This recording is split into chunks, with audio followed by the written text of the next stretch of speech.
Hey guys, and welcome back to another episode of Food School Smarter, Stronger, Leaner podcast on a mission to inspire a world where food makes us better.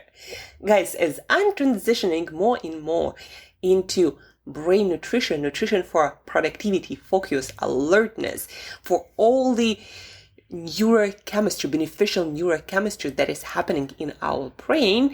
I get questions from followers like you who've been following me mostly for, health, nutrition for health, nutrition for ideal body weight, nutrition for fitness, for fat loss. I've got a lot of questions from people asking me, so Angela, okay, brain nutrition sounds amazing because I do want my brain to perform its best, right? And to have great memory and creativity and insights and ideas, etc. But how it's going to help my health and fitness and maybe, weight loss or weight management, how brain nutrition can help me. But guys, brain, the way it works, the chemicals it produces or doesn't produce because we don't supply what is needed, it has to do with weight and fitness. Like, it has to do a lot with that, right? Because who do you think makes you hungry? Well, besides, physical hunger, when we need nutrition and nourishment and our gut sends certain signals to our brain, besides that case, more often than not, especially in our environment where we're constantly bombarded with different food messages and food triggers, but then also where we have a lot of stressors and different things are always happening, requiring our attention, right? Who do you think sends more signals about, like, you need to eat? And you need to eat right now. Like, I want this thing. I want to eat this cookie or chip or, this, guacamole, oysters, whatever that might be. Who do you think sends most of the signals? It's actually your brain. Your brain creates neurotransmitters like dopamine that makes you go get this thing, right?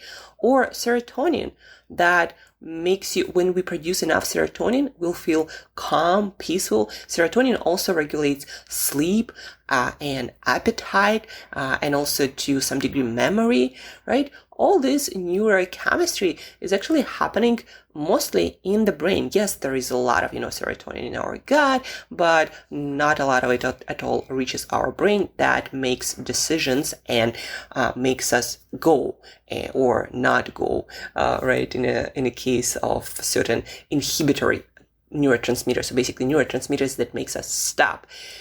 So brain nutrition, it has everything to do with your appetite, how hungry or not hungry you are, right? And that has a lot to do with how well you nourish yourself, how much you eat, whether you overeat or undereat, whether you are driven to certain foods or not driven to other foods, even though they might be beneficial to you.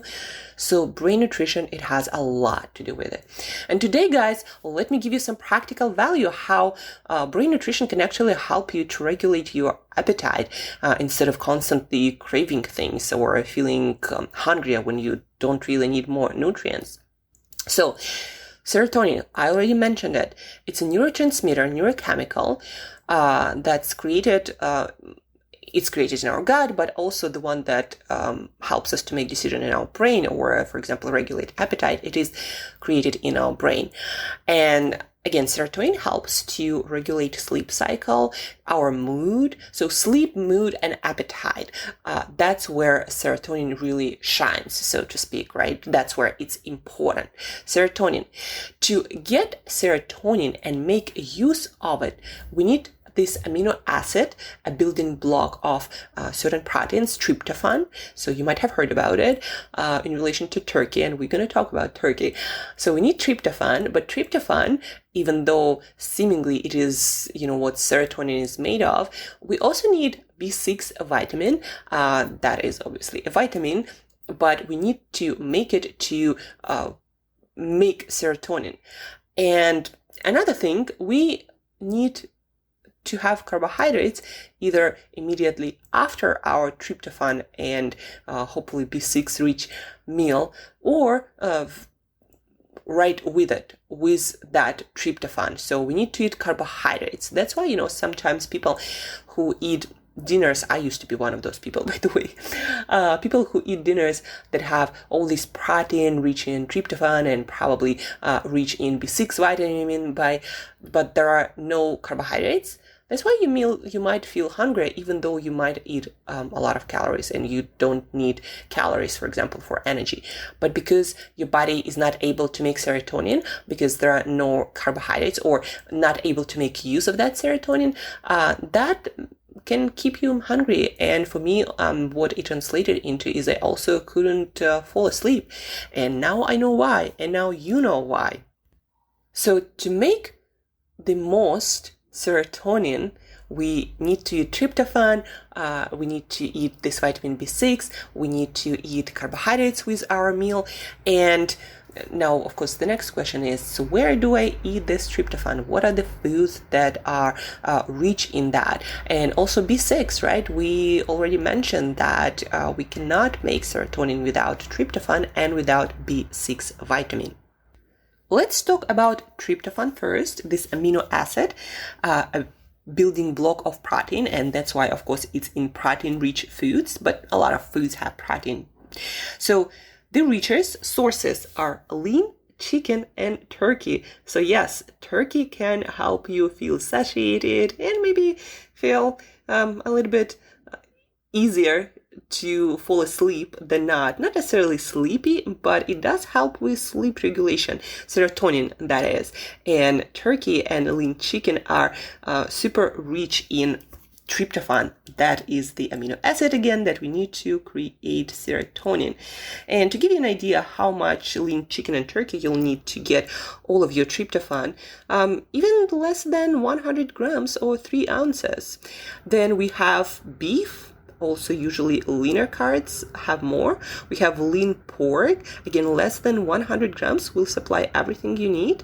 Then we have firm tofu, or also green soybeans. They are rich, but not as rich as animal products mentioned above. Pork, beef, and especially chicken and turkey, lean chicken and turkey. Like for example, tofu with 100 grams or 3 ounces is 80% of your tryptophan, so not really enough to cover everything.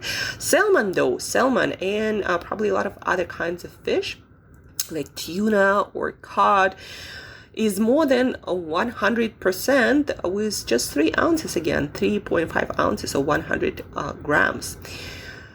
And another source that you might consider if you're more on a plant-based diet, or you don't want to eat certain animal products, or maybe you want to have a substitution for some meals, chia seeds. And let me actually check, like chia seeds, you'll need about 3 tablespoons of chia seeds to get more or less all the tryptophan you need. Although with things like seeds that have fiber, it's harder for your body to break down, so you might get less tryptophan depending on how well your digestive system works, just because a lot of that tryptophan is going to be bind to fibers, and it's going to make it harder for your digestive system to extract that tryptophan, just like any other nutrients when it comes to fiber-rich foods. Now let's get to B6 vitamin-rich foods, because as we mentioned, we need tryptophan, right? But we also need B6 to make serotonin, and that can be found in many familiar foods, like lean chicken breast with 6 ounces or about 180 grams, you will get 92% of your B6, right?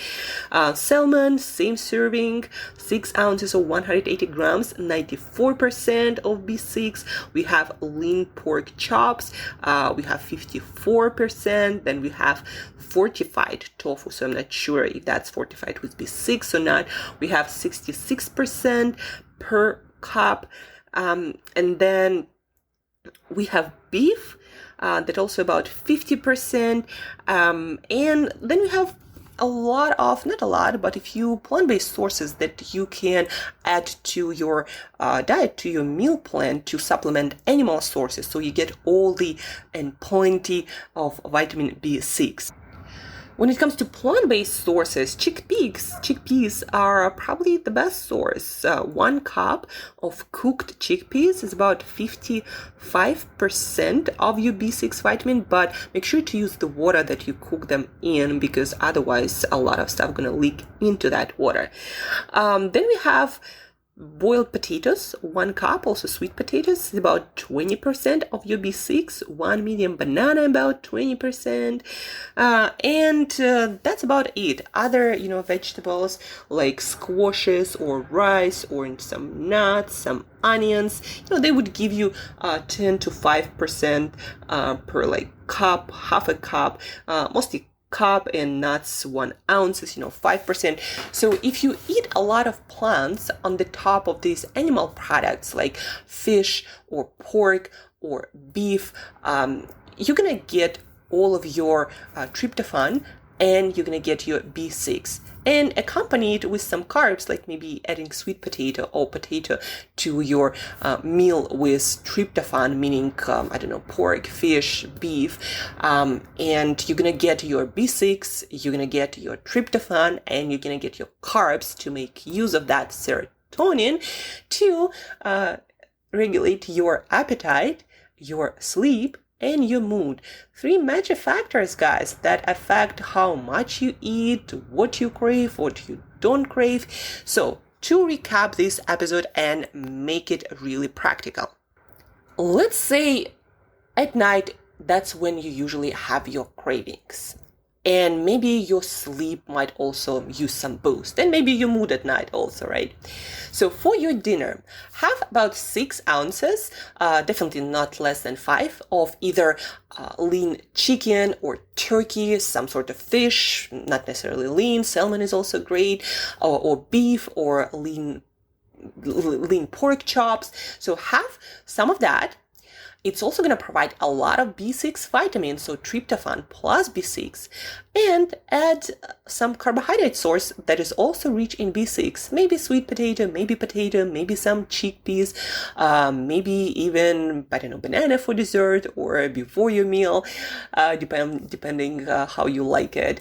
And that's how you'll give boost to your appetite, meaning you're gonna regulate your appetite much better and feel hungrier less. You're gonna sleep better, and your mood gonna be so much better, and good mood help with everything. So some animal product, lean, like beef or pork, or some fish that's not necessarily lean, or chicken breast or turkey breast, but basically lean poultry. Then we get something like sweet potatoes or chickpeas or regular potatoes, and that's it. That's how we create a lot of serotonin that's gonna help us to feel, to regulate our appetite so much better, to regulate our sleep and sleep better, and to be in good mood. And also don't forget that chia seeds are great, like when it comes to plant-based sources of tryptophan, that is the amino acid or protein that's needed to make serotonin. So chia seed, 3 tablespoons a day, will help you with that. So maybe also add it to your dinner. While I'm talking about dinner, you can also, of course, have it for breakfast and lunch. Maybe that's even better for you. But for dinner, because that's when most of people I worked with have troubles regulating appetite, or then falling asleep and generally not being in such a great mood. So boost of serotonin gonna help you with all of these 3: your sleep regulation, your appetite regulation, and your mood. And that's it for today, guys. That's how brain nutrition can help you with your weight loss, with ideal body weight, with weight management, and then of course it's gonna help you to feel relaxed, calm, in good mood. So brain nutrition, it's powerful. If you have any questions, guys, about what you heard on these episodes, maybe you, don't remember some foods, or you have questions about other sources of tryptophan, B6, or, carbohydrates, then please use the link in the show notes to go to a form where you can submit your questions. Then Also, guys, please share this episode with another person who might be struggling with, I don't know, maybe they're on a low carb diet and they are trying to fall asleep and they can't. So tell them that maybe this is, serotonin is an issue, and maybe they do need to add a little bit more carbs if sleep is important for them. Share this episode. By sharing, you help so many more people. You help one person, and that person tells another person, and they all sleep better, and the world is overall so much better. So share, reach out with questions, and till next time, as usual, eat better daily.